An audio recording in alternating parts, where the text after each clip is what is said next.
If you asked me what college taught me, I wouldn't talk about 8 a.m. philosophy discussions or those nights of cold coffee in the 24/7 library. I talk about weight. The weight of unspoken things. The weight of standing in front of someone, knowing how much you want them, but still choosing to turn away. I was a junior at a public university in the Midwest. A sprawling campus with lots of maple trees, where fall was so beautiful it made you sad without knowing why. Everything here felt expansive. The lawns, the sky, the concrete paths connecting academic buildings. But emotions? Not so much. Emotions were usually crammed tight, hidden under oversized hoodies, headphones, and casual responses like "I'm good." Arlo transferred in during the spring semester last year. The first time I saw him was in writing seminar, a required class everyone pretended to like. Arlo sat 2 rows ahead of me, with light brown curly hair, a rumpled shirt collar like he'd just woken up and rushed to class. When he turned back to borrow a pen, our eyes met for less than a second, but it felt like someone had placed something heavy on my chest. Not the cheap love at first sight from movies, but a sense of familiarity, as if I'd lost him somewhere before I could remember if we'd ever met. Arlo spoke lightly, with a West Coast drawl that lingered at the end of sentences.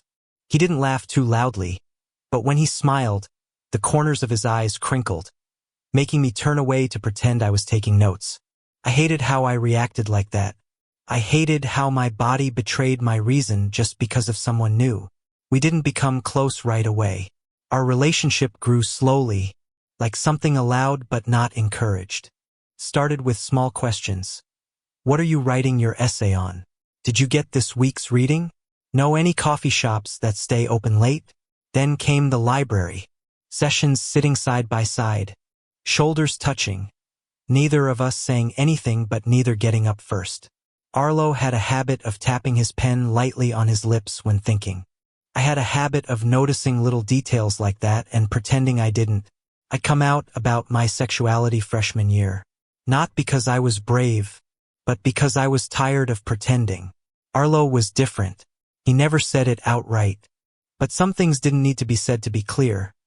The way he looked at male couples walking by, the way he went quiet when girlfriend came up, the way he asked me very softly if I'd ever really loved someone.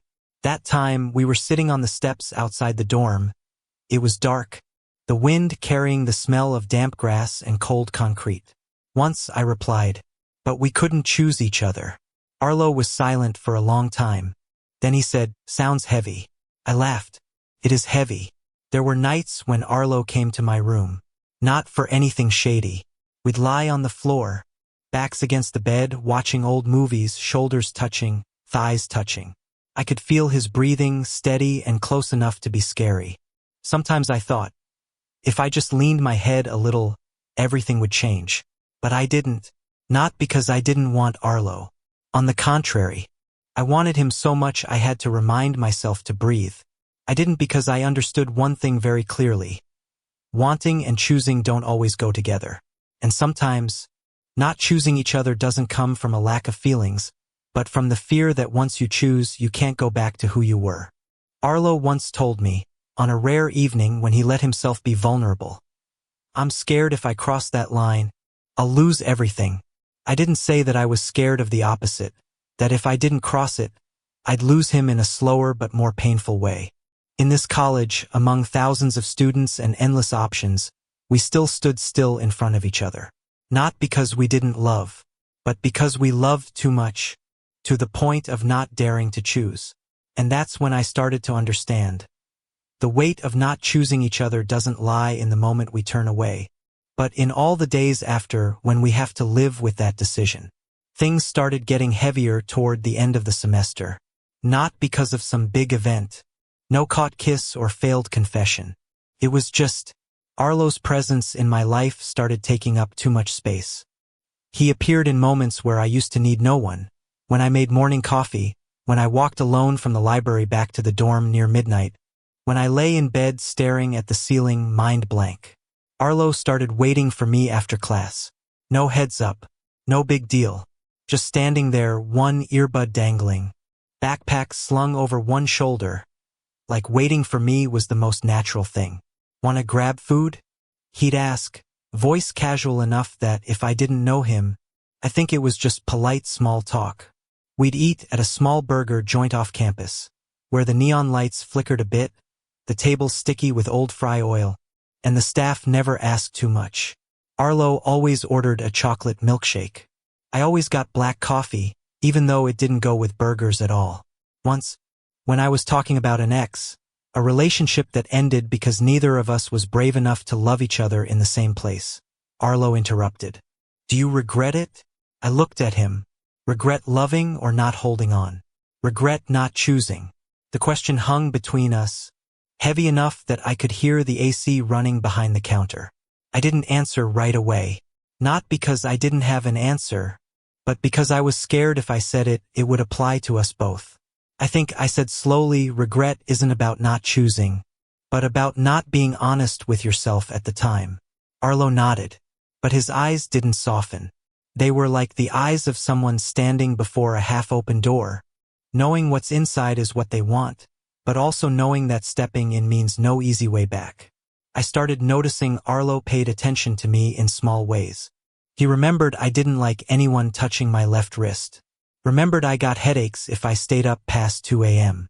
Remembered I hated crowded parties but liked sitting in the corner and observing. Those details weren't things everyone noticed, and that's why I couldn't pretend they didn't mean something. One night, Arlo came to my room later than usual. It was raining.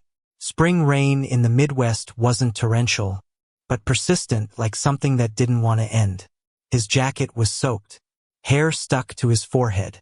I handed him a towel, and in the moment our hands touched, I saw the hesitation in him, not the kind from not wanting but from wanting too much.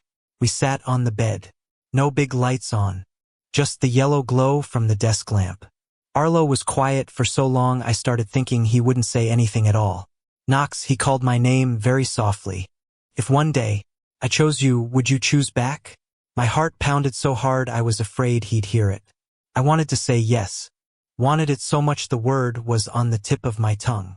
But at the same time, I saw clearly everything that would come with it. The looks, the questions, Arlo's family, the irreversible change. And the biggest fear, that if we chose each other when one wasn't ready, that love would be crushed by its own weight. I don't want to be the reason you lose yourself, I said. Arlo smiled, but the smile didn't reach his eyes. What if I lose you instead? That question followed me for days after. I started avoiding moments when it was just the two of us. Not because I wanted to be away from Arlo, but because I was afraid I wouldn't be strong enough to keep not choosing. Every time I saw him from afar, I saw it clearly. Some people can break you without even touching you. And the most painful thing was, Arlo didn't push me. He gave me space. It was that kindness that weighed on me the most. Because I knew, every day that passed without choosing each other was a day we were teaching ourselves how to lose each other slowly. My distance didn't make Arlo angry. It made him quiet. And quiet, it turned out, was scarier than any argument. Arlo still went to class, still sat in his usual spot, still took careful notes in his slightly slanted handwriting. But he didn't turn back to borrow a pen anymore. Didn't text to ask if I wanted dinner. No more evenings coming to my room just to sit and watch movies without saying a word. I convinced myself this was for the best. That I was doing the right thing. That sometimes, loving someone means not stepping into their life when you know you'll make everything more complicated. But reason couldn't stop the memories.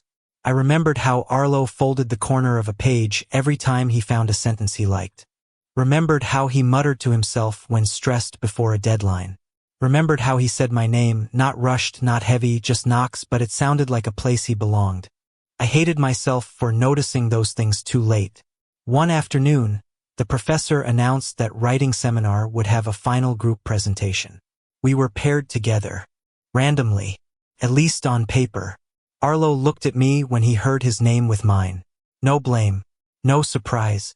Just a straight, long look. Like he was asking me a question I'd been avoiding for weeks. We met at the library to work on it. No one was late. No unnecessary small talk. Everything between us became professionally cold. Arlo didn't look at me when he spoke. I didn't touch his hand when passing materials. The space between us was just enough for a backpack, but it felt like an ocean. Until he said, "Are you avoiding me?" I looked up. The question was asked so lightly that if I wasn't paying attention, I could have pretended not to hear. "I don't want to make things harder," I replied. Arlo smiled faintly. "Harder for who?" "For you. For me. For both." But I didn't say that. I didn't say that every time I looked at him, I had to remind myself that love isn't always the right choice. I didn't say I was afraid one day Arlo would look at me like someone who'd been left behind. "I just need you to be honest," Arlo said. "Not choosing is fine. But don't make me guess. There are moments in life where you know clearly. If you don't say it now, you'll never say it." "I chose not to choose," I said. My voice was low and steadier than I thought. "Because I thought it was the only way not to hurt you." Arlo looked at me. For the first time in weeks, his eyes broke. Not with anger, but with disappointment. "Do you know what hurts me the most?" he asked. I shook my head. "Not that you didn't choose me." Arlo took a deep breath. "But that you decided for me." That hit me hard, heavy and precise. I'd never thought of it that way. I thought I was protecting Arlo. But maybe I was just protecting my own fear and calling it by a nobler name. We finished the presentation in silence. That night I couldn't sleep. I thought about all the times Arlo gave me chances to choose. Those half questions, waiting looks, moments he stood outside my room without coming in unless I invited him. I thought about how many times in life I'd chosen not to, and always told myself it was maturity. But maybe, sometimes, maturity is just another way to say fear, wrapped up neatly. A week later, I saw Arlo with someone else. Not holding hands. Not intimate. Just laughing together, walking together. But that alone was enough for me to understand. He was trying to move on. And this time, without me. I stood from afar, hands in my coat pockets, and felt very clearly the weight of something I hadn't chosen, turning into real loss. And for the first time, I wondered, are there choices that, if not made in time, you no longer have the right to make later? I didn't ask Arlo about the person beside him. Not because I wasn't curious, but because I was afraid the answer would leave me no more excuses to hide. In college, every relationship seemed temporary. People came and went, switched seats, switched friend groups, even switched versions of themselves. I'd always believed Arlo would just be part of my chain of almosts. But seeing him smile with someone else, I realized, almost can leave real wounds too. The days after, I became restless. I focused on studying excessively, reading every line of material closely, taking more notes than needed, submitting early. People around me praised me for being on top of things. They didn't know I was trying to fill the void with discipline. One evening, I ran into Arlo in the dorm elevator. Just the two of us. No music, no chatter, just the steady hum of the machine. Arlo stood in the corner, hands in his coat pockets. I noticed he'd cut his hair shorter. A small change, but enough to make me feel like I was falling behind. "Have you been?" I asked, the question so familiar it sounded more like habit than real concern. Arlo nodded. "Fine." That answer closed everything. No more, no less. When the elevator stopped, he stepped out before me. No look back. I stood there a few seconds longer, wondering why a distance of just a few steps could feel so vast. That night, I sat alone in my room, opened my laptop to write an internship application email. But instead, I opened old notes, passages Arlo had commented on, sentences he'd underlined and written in the margin. This feels honest. I remembered how he read my writing, focused, serious, like every word deserved to be heard. I wondered, did Arlo ever feel like I read him that way too? A week later, I got a text from Arlo. Just one line. "You free to talk?" My heart raced. I stared at the screen for a long time before replying. "Yeah." "Where?" We met in the courtyard behind the humanities building. A small grassy area, low traffic, where students sat to read on warm days. Arlo got there first. He was leaning against the wooden fence, looking toward the distant soccer field. "I'm not here to blame you," Arlo said as soon as I arrived. "I just don't want to carry unspoken things." I nodded. "Me neither." We sat down. The space between us just enough not to touch. Arlo took a deep breath. The person you saw the other day, he said, isn't my boyfriend. I didn't know why I felt lighter or heavier. I tried, Arlo continued. I thought if I stepped in another direction, it might be easier. But I realized, I can't pretend what was between us never existed. I looked down at my hands. I'm sorry. Arlo shook his head.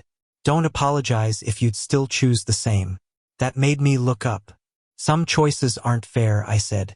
And I chose the less risky one. For you, Arlo replied. His voice wasn't sharp, just tired. Not for me. We were silent. The wind rustled the young leaves lightly. I thought about all the times I'd called fear reason, called retreat maturity. I don't know how to choose without ruining everything, I said. I'm afraid if I choose you, one day you'll regret it. Arlo looked at me for a long time. Do you think I don't have the right to regret? That question choked me up. I don't need you to guarantee the future, Arlo continued. I just need you to be there while the present is happening. We didn't hug, didn't hold hands.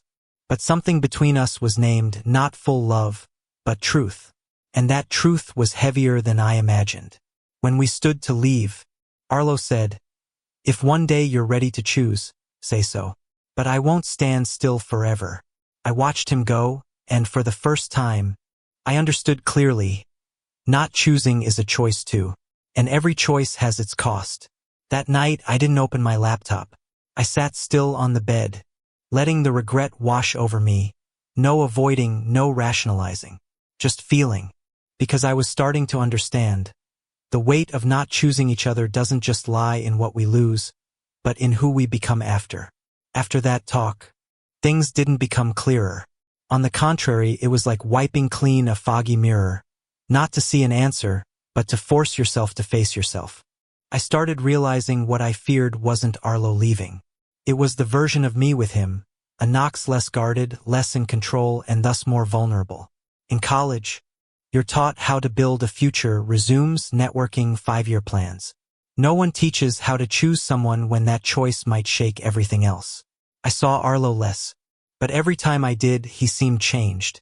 Not loudly, not showy, just a new steadiness, like he'd stopped waiting. Arlo started joining a creative writing group outside class. I knew because he mentioned it in a class discussion, voice calm, eyes brighter than before. I listened with a heavy heart, realizing I used to be the first to read those passages of his. One evening, I saw Arlo's name in a department email. He'd been selected to read his work at the end-of-semester showcase. I read the email 3 times. Pride and loss mixed, neither yielding to the other. I went to the showcase, not because I thought Arlo needed me, but because I thought I needed to be there. The hall was small, wooden chairs packed close. Arlo stepped on stage, papers in hand, slightly shaking. When he started reading, his voice was low and clear. It was a story about 2 young men, meeting in a temporary place, loving in silence, and parting without a real goodbye. No names, no conclusion, just missed moments. I listened, not knowing if it was fiction or confession. When Arlo read the ending, sometimes the heaviest thing is not the love we carry, but the choice we never make. My throat tightened. He didn't look at me, but I knew it was speaking to me. After the reading, I didn't go congratulate him right away. I stood in the back, watching him surrounded by friends, faculty. He smiled, shook hands, answered questions. And Arlo very present, very belonging to himself. I waited until the crowd thinned. You did great, I said when I finally stood before him. Arlo smiled. Thanks for coming. No awkward silence. Nothing to explain. And that hurt because between us, not saying had become an unspoken agreement. I'm leaving for the summer, Arlo said, like he was talking about the weather. A writing program on the East Coast. I nodded. Congrats. I prepared myself for that news. But preparation didn't make it lighter. I saw a timeline emerge, a point after which everything would be different. Knox, Arlo called as I turned to leave. I want you to know, I'm not mad at you. I looked at him. I know, but I can't stay in that place forever, Arlo continued. The place where everything is just could be. I took a deep breath. I understand. And I really did. Not with reason, but with the heavy feeling in my chest. The feeling of someone who knows they've missed the moment. The last weeks of the semester flew by faster than I thought. Exams. Deadlines. Goodbyes. Arlo and I still talked, but like two people who'd agreed to walk parallel paths, close but not intersecting. The night before Arlo left, I stood outside his room for a long time. I thought about all the things I could say, the things I could choose, and I realized a bitter truth. We don't always fear losing others. Sometimes we fear losing our safe version of ourselves more. I didn't knock. The next morning, I saw Arlo wheeling his suitcase through the dorm lobby. He saw me. We looked at each other. A nod. A light smile. No promises. No long goodbyes. And when the automatic door closed behind him, I stood there, fists clenched, and for the first time in a long while, I allowed myself to name it. I had loved Arlo, and I hadn't chosen. After Arlo left, the campus became strangely unfamiliar in a way I hadn't expected. Everything was still there. The stone paths, the late-night library, the burger joint with flickering neon. But their meaning wasn't the same. I walked through places that once had Arlo, with no one to remember them with. The memory didn't disappear. It just stood still, waiting for me to pass by to remind me that another version of my life had existed here. Summer came quickly and quietly. Friends went home. Dorms emptied. I stayed for a part-time job in the department. Days I organized files, answered emails. Nights I reread old passages, mine, Arlo's, and realized some sentences didn't need the writer present anymore, because they carried their traces. Arlo texted occasionally, not often, not regularly, just fragments of his new life. A photo of gray East Coast sky, a quote from writing class, a short message, thought of you today. I always replied, but I kept distance, not because I'd stopped loving, but because I didn't know what right I had to ask for more. One night, Arlo called. No warning. I watched the screen vibrate, his name appearing, my heart pounding like the first time I heard his voice. Knox, Arlo said. His voice over the phone sounded farther, thinner. Do you believe some people enter your life just to teach you a lesson? I was silent. I don't like thinking of people as lessons. Arlo chuckled softly. Me neither. But sometimes, I wonder if we were just that to each other. I hope not, I said. And this time I wasn't lying. We talked for a long time about Arlo's new classes, my postgrad plans, the little things we used to share daily. No one mentioned choose or not choose, but we both knew it was there, like a scar never named. When the call ended, I sat in the dark room for a long time, realizing distance doesn't make feelings vanish. It just clarifies what's left. Senior year began. I became more open, not to love, but to truth. I wrote more. Wrote about Arlo without naming him. Wrote about moments standing at a crossroads, believing you have infinite time, until you don't. One afternoon, the professor called me back after class.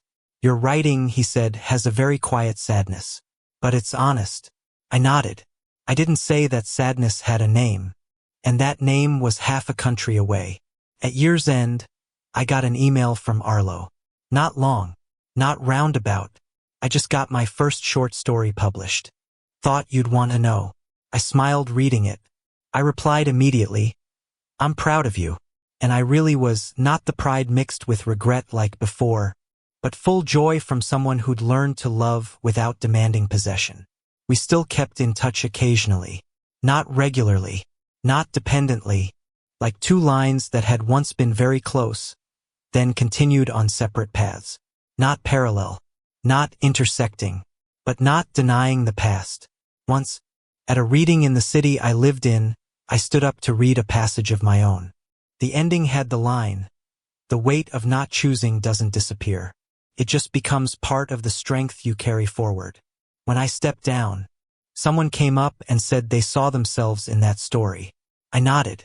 I knew the feeling, because if there's anything I learned from Arlo, from us, it's that not every love needs a complete ending to matter.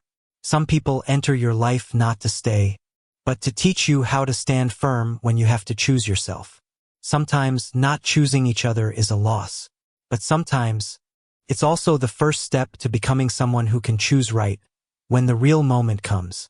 And if one day I love again, I know I'll still carry Arlo, not as a wound, but as part of the map that led me here. I am Knox. I once didn't choose, and that taught me how to choose.